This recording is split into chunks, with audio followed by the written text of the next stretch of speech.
Καλή σας μέρα, αγαπημένοι μου φίλοι. Καλημέρα και καλή εβδομάδα σε όλο τον κόσμο με πολύ υγεία. Από το Μέντα Νιου Συμμαθία όλα στη χώρα να είστε καλά, αγαπημένοι μου φίλοι.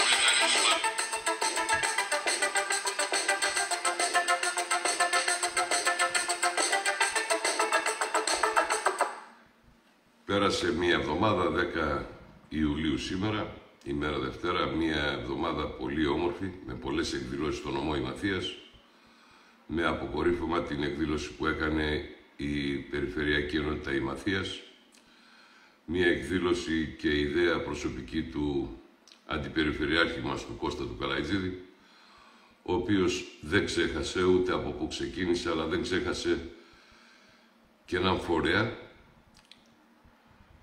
που είναι και όπως και ο ίδιος είπε, αλλά και εμείς το λέμε, ότι είναι ο πρώτος πυλώνας ανάπτυξης μεταφορές. Δεν ξέχασε τους αυτοκινητιστές του νομού Ημαθίας, τους επαγγελματίες οδηγούς, όλων των φορέων. Μία εκδήλωση καταπληκτική στην Ημαθία, ξεκινώντας το Σάββατο το πρωί με επιμνημόσυνη δέηση που έγινε στον Ιερό Ναό των Αγίων Αναργύρων της Βέρειας, προεξάρχοντος του Μητροπολίτου μας, του Σεβασμιωτάτου Κυρίου Παντελεήμονος, και στη συνέχεια το βράδυ στις 8:30 στο Πάρκο της Ελιάς, μία εκδήλωση καταπληκτική, τιμώντας παλαιούς αλλά και νέους αυτοκινητιστές και επαγγελματίες οδηγούς που ανάλωσαν όλοι τους τη ζωή επάνω στο τιμόνι, προσφέροντας υπηρεσίες τα δύσκολα χρόνια πριν, αλλά και μετά. Δεν ξέχασε και αυτούς που έφυγαν από τη ζωή και παρέλαβαν τις τιμητικές πλακέτες οι συγγενείς τους. Η Ομοσπονδία Επιχειρηματιών Τουρισμού Ελλάδος και οι ιδιοκτήτες τουριστικών λεωφορείων εκφράζουν τα ειλικρινή τους συγχαρητήρια στον Αντιπεριφερειάρχη Ημαθίας, που για άλλη μια φορά πρωτοτύπησε. Πρωτότυπες ιδέες, πρωτοτύπησε σε αυτό γιατί είναι ο μοναδικός άνθρωπος στην Ελλάδα που τίμησε αυτόν τον κλάδο. Τον κλάδο των επαγγελματιών, οδηγών και αυτοκινητιστών. Την πλακέτα που παραλάβαμε εμείς την προσφέρουμε σε όλους τους συναδέλφους οδηγούς τουριστικών λεωφορείων σε όλη την Ελλάδα. Σας ευχαριστούμε, κύριε Αντιπεριφερειάρχα, να πρωτοτυπείτε πάντα όπως και χθες. Δείξατε για άλλη μια φορά ότι πάνω απ' όλα άνθρωπος και αγωνίζεστε για τον συνάνθρωπο. Πολλά συγχαρητήρια, κύριε Αντιπεριφερειάρχη Κώστα Καλαϊτζίδη. Σας ευχόμεθα μέσα από την ψυχή μας στις 8 Οκτώβρη, στις επόμενες αυτοδιοικητικές εκλογές, να είστε και πάλι πρώτος, και θα είστε άλλωστε με πολύ μεγάλη διαφορά από τον δεύτερο. Καλή εβδομάδα λοιπόν και σε εσάς, αλλά τρέχουν και τα υπόλοιπα νέα σε όλη την Ελλάδα, έτσι και για να τα θυμόμαστε λιγάκι. Και εκείνο που εμένα με ενοχλεί είναι ότι τρομάζουν οι πνιγμοί στην Ελλάδα, ρε παιδιά. 52 θάνατοι σε 15 ημέρες. Μέσα σε 2-24 ώρα 5 άνθρωποι έχασαν τη ζωή τους στις ελληνικές θάλασσες.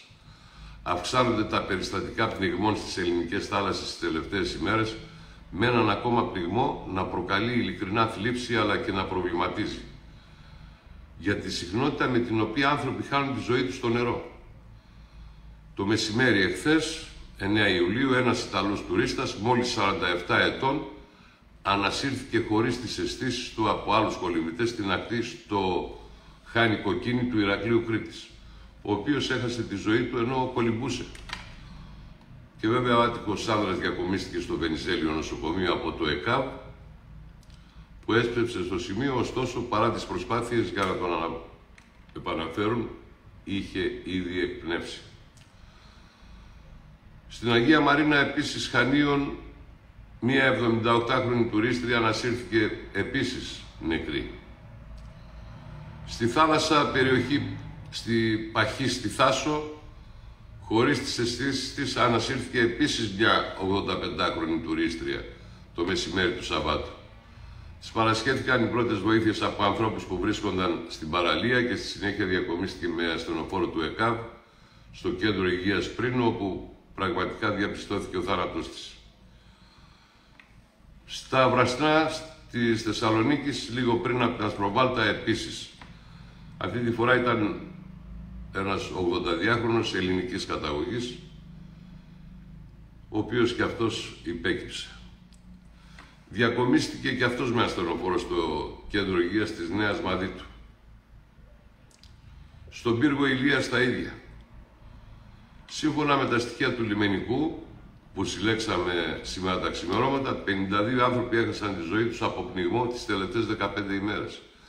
Ενώ η πλειονότητα των λοουμένων που ανασύρθηκαν χωρίς τις αισθήσεις τους από διάφορες θαλάσσιες περιοχές της χώρας αυτές τις 2 τελευταίες εβδομάδες ήταν άνω των 70 ετών, ενώ 5 εξ αυτών ήταν μεταξύ 50 με 60 ετών. Με βάση τα δοθέντα στοιχεία, το νεότερο σε ηλικία άτομο που πνίγηκε ενώ κολυμπούσε ήταν ένας 22χρονος άνδρας στην Καβάλα, και αυτό αρχές του μήνα. Στη χώρα μας κάθε χρόνο τη ζωή τους στη θάλασσα χάνουν περίπου 10 παιδιά και έφηβοι, ενώ ένα ποσοστό γύρω στο 60% δεν γνωρίζει κολύμπη, αλλά ούτε και τους βασικούς κανόνες ασφαλείας για την αποφυγή των πληγμών.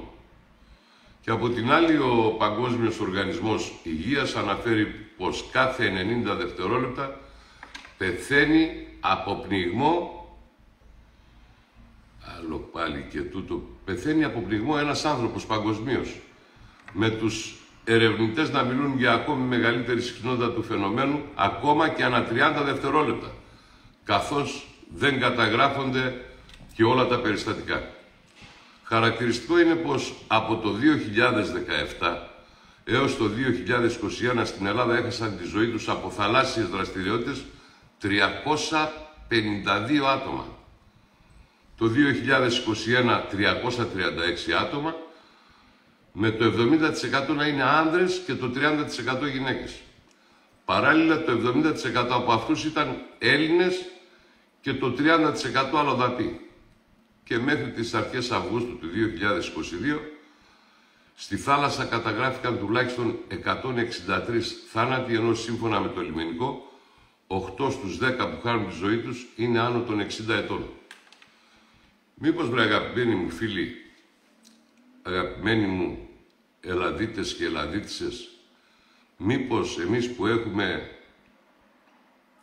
ηλικίες άνω των 60 ετών να είμαστε πολύ προσεκτικοί και να μπαίνουμε στη θάλασσα μέχρι τα γόνατα, ίσα ίσα να τα αλατίσουμε, να τα αλμυρίσουμε, πώς να το πω. Για να προσέχουμε λιγάκι. Ειλικρινά, δηλαδή πρέπει να προσέχουμε λίγο, τι να πούμε. Αλλά και από την άλλη έχουμε τον Κυριάκο Μητσοτάκη με τις προγραμματικές του δηλώσεις, λέγοντας για τους μισθούς, λέγοντας για το ένα τ' άλλο, ενώ μια βόμβα έσκασε χθες από γερμανικό αλλά κορυφαίο Ινστιτούτο, που λέει ότι η Ελλάδα αποτελεί αρνητικό πρωταθλητή σε ολόκληρη την Ευρωπαϊκή Ένωση στους μισθούς, αλλά και στην αγοραστική δύναμη των εργαζομένων. Η κυβέρνηση, αγαπημένοι μου φίλοι, μετά τη συζήτηση των προγραμματικών δηλώσεων στη Βουλή, έλαβε χωρίς κανένα πρόβλημα και με τον Κυριάκο Μητσοτάκη υποσχόμενο περίπου μια νέα τετραετία ευημερίας, ψήφο εμπιστοσύνης. Αλλά η οδυνηρή πραγματικότητα είναι ότι η Ελλάδα αποτελεί αρνητικό πρωταθλητή σε ολόκληρη την Ευρωπαϊκή Ένωση, κυρίως στους μισθούς, στην αγοραστική δύναμη των εργαζομένων, στην ανταγωνιστικότητα της οικονομίας, καθώς και στο μερίδιο της εργασίας σε σχέση με τον παραγόμενο εθνικό πλούτο. Συγκλονιστικά τα στοιχεία που έφερε στο φως της δημοσιότητας χθες το Γερμανικό Ινστιτούτο και δημοσιεύτηκε, αν πάρετε την Κυριακάτικη Δημοκρατία, θα δείτε όλα τα αναλυτικά στοιχεία και την έκθεση του Ινστιτούτου για το 2023, το οποίο άντλησε δεδομένα από όλες τις ευρωπαϊκές χώρες. και περιγράφει μάλιστα με μελανά χρώματα και αδυσόπιτους αριθμούς την κατάσταση από την οποία προκύπτουν ότι τουλάχιστον κατά την προηγούμενη τετραετία η χώρα μας ήταν κυριολεκτικά ουραγός, αλλά και το ακόμη χειρότερο, ότι η τάση αυτή θα συνεχιστεί και το 2024 και το 2023 αλλά και το 2024. Για να δούμε, ας οψόμεθα να δούμε τι θα γίνει.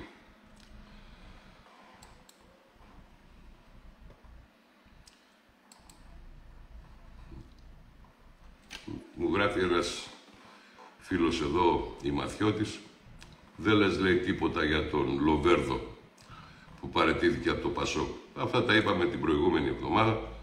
Εκείνο που μπορώ να σας πω, που δεν θα το κρατήσω μυστικό πια, είναι ότι ένα πουλάκι, καλά πληροφορημένο, μου είπε χθες το βράδυ ότι ο Λοβέρδος έχει πάρει το OK του Κούλη, ότι θα είναι υποψήφιος περιφερειάρχης Αττικής με τις ευλογίες Μητσοτάκη, παρακαλώ.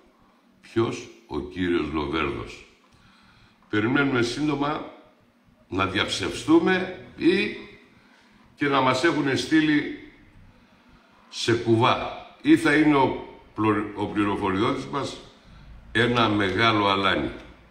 Περιμένουμε να δούμε. Ή θα διαψευστούμε ή το πουλάκι αυτό θα είναι ένα μεγάλο αλάνι. Θα δούμε. Περιμένουμε. Σύντομα. Αυτά βγαίνουν σύντομα στη φόρα. Έχουμε πολλές αλλαγές σε πολλά θέματα, αλλά εκείνο που θέλω να πω είναι ότι άρχισε ο εμφύλιος στο Μαξίμου. Ας πρόσεχε ο Κυριάκος. Δεν πρόλαβε να στεγνώσει καν το μελάνι από την υπογραφή ανάληψης καθηκόντων των κορυφαίων υπουργών και άρχισε ο εμφύλιος σε ανώτατο μάλιστα επίπεδο. Και πού? Εντός του Μεγάρου Μαξίμου. Η επίθεση μάλιστα ενός υπουργού επικρατείας κατά του άλλου είναι με τοπική, είναι ανελαίτη και με διεθνείς διαστάσεις μάλιστα. Και τα μέλη του σκληρού πυρήνα της κυβέρνησης Μητσοτάκη διάβαζαν με κομμένη την ανάσα το ανελαίητο σφυροκόπημα του διαβόητου εταίρου, συνεταίρου και αδελφικού φίλου του Υπουργού Επικρατείας Σταύρου Παπασταύρου, Σάμπη Μιονή, κατά του άλλου Υπουργού Επικρατείας, ο οποίος έβγαλε πολλές φορές τα κάστανα από τη φωτιά, Μάκη Βορίδη. Το συγκεκριμένο άρθρο, αν μπείτε στο διαδίκτυο θα διαβάσετε και εσείς ένα άρθρο που πραγματικά ισοπεδώνει τον Μάκη Βορίδη και δημοσιεύτηκε στους Times του Ισραήλ, δίνοντας έτσι διεθνή διάσταση στον εσωτερικό εμφύλιο των κορυφαίων υπουργών του Κυριάκου Μητσοτάκη. Ο Κυριάκος Μητσοτάκης συνέθεσε ένα εντυπωσιακό υπουργικό συμβούλιο. Για πρώτη φορά πολλά από τα μέλη της κυβέρνησης είναι τεχνοκράτες και όχι πολιτικοί. Και αυτή είναι ένα καλό δείγμα. Δυστυχώς, η ισχυρή παρουσία της ακροδεξιάς, όπως αυτήν τη χαρακτηρίζουν, υποχρέωσε προφανώς τον Κούλη να εντάξει στο Υπουργικό του Συμβούλιο τον Μάκη Βορίδη και, όπως λέει το άρθρο του Ισραήλ, πρώην αρχηγό νεοναζιστικής ομάδας και θαυμαστή του Λεπέν. Παρότι τα τελευταία χρόνια ο Μάκης Βορίδης έχει προσπαθήσει να τυθασέψει, να το πω έτσι, να τυθασέψει τη ρητορική του και τα αληθινά του αισθήματα για τον εβραϊκό λαό και για άλλες μειονότητες, και αυτό είναι ξεκάθαρο, μπορείτε να το ψάξετε. Από εκεί και μετά, τι μπορεί να πει κανείς? Χωριά άλλωστε που φαίνεται, κολαούζο δεν θέλει, λέει ο λαός μας, έτσι λέει η γνωστή παροιμία, και ακόμα δεν έχουν κλείσει ούτε εβδομάδα όλα αυτά που συμβαίνουν, και αντίθετα ο υποβιβασμένος Σκέρτσος πάντως κάθεται και ειλικρινά απολαμβάνει με αυτά που συμβαίνουν στο Μέγαρο Μαξίμου. Από την άλλη έχουμε και τον φίλο μας τον Νικήτα τον Κακλαμάνη, προσωπικός φίλος, ο οποίος αποτελεί παρελθόν από το Προεδρείο της Νέας Βουλής καθώς ο Κυριάκος αποφάσισε να μην τον προτείνει για τη θέση του πρώτου αντιπροέδρου, την οποία κατήχε εδώ και 8 χρόνια. Έτσι, ο Νικήτας Κακλαμάνης, παρά την αναγνώριση που απολάμβανε από όλες τις πτέρυγες της Βουλής, αλλά και τη σύνεση με την οποία διαχειριζόταν το ρόλο του, αποχαιρέτησε το Προεδρείο καταχειροκροτούμενος. Στο Προεδρείο της Βουλής λέει έκλεισα 8 χρόνια.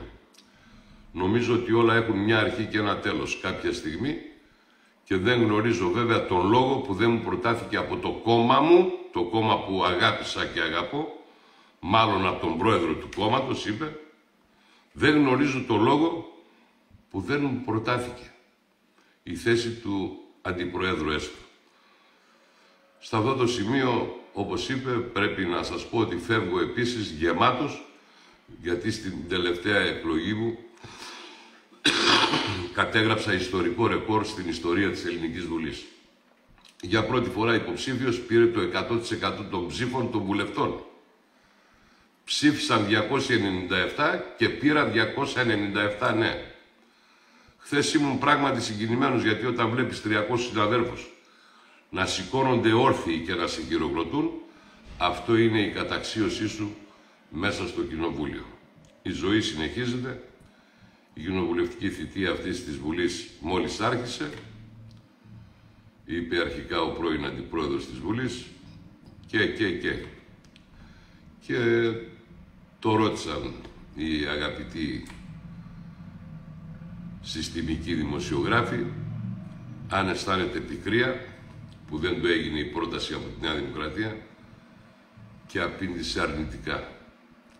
Είπε δεν μου αφήνει καμία πικρία αυτό. Απλά αν θέλετε ήθελα να γνωρίζω τον λόγο της αντικατάστασης. Δεν εκκριθεί σκόπιμο να με ενημερώσω. Οκ, εντάξει, πάμε παρακάτω, είπε ο άνθρωπος και σηκώθηκε και έφυγε. Αυτά και με τον φίλο μας τον Κακλαμάνη και πολλά άλλα. Τα της συμμαθίας σας τα είπα, ήταν μια υπέροχη εβδομάδα και ιδιαίτερα κύλησε ένα όμορφο Σαββατοκύριακο σε διάφορες περιοχές του νομού Ημαθίας με εκδηλώσεις που έγιναν από πολιτιστικούς και μορφωτικούς συλλόγους, αλλά η κορυφαία εκδήλωση ήταν αυτή, επαναλαμβάνω και πάλι, που έκανε η Περιφερειακή Ενότητα Ημαθίας, μια κορυφαία, έτσι έχει χαρακτηριστεί από πολλούς και σε όλη την Ελλάδα, εκδήλωση που έκανε ο ίδιος Αντιπεριφερειάρχης να τιμήσει και αυτούς που έφυγαν, αλλά και αυτούς που είναι η ζωή που προσφέρουν στις μεταφορές, όλους τους αυτοκινητιστές και επαγγελματίες οδηγούς όλων των φορέων. Εμείς, επαναλαμβάνω για άλλη μια φορά, η Ομοσπονδία Επιχειρηματιών Τουρισμού και ιδιοκτητών τουριστικών γραφείων και λεωφορείων Ελλάδος, τον ευχαριστούμε και τον ευγνωμονούμε, αν θέλετε, γιατί πράγματι σε όλους τους αγώνες που είχε το δικό μας συνδικάτο ήταν παρόν και μάλιστα είχε και θετικά ψηφίσματα υπέρ των ιδιοκτητών τουριστικών λεωφορείων όλης της χώρας. Και τον ευχαριστούμε. Σας εύχομαι μια καλή εβδομάδα, να έχετε υγεία, δύναμη και να προσέχετε, αγαπημένοι φίλοι, και να προσέχετε και την θερμοκρασία. Από αύριο ανεβαίνει αρκετά το θερμόμετρο, να είστε πολύ προσεκτικοί. Και ιδιαίτερα οι άνθρωποι που είμαστε πάνω των 60 ετών. Γεια σας και χαρά σας, αγαπημένοι μου φίλοι. Να είστε όλοι καλά. Καλή εβδομάδα.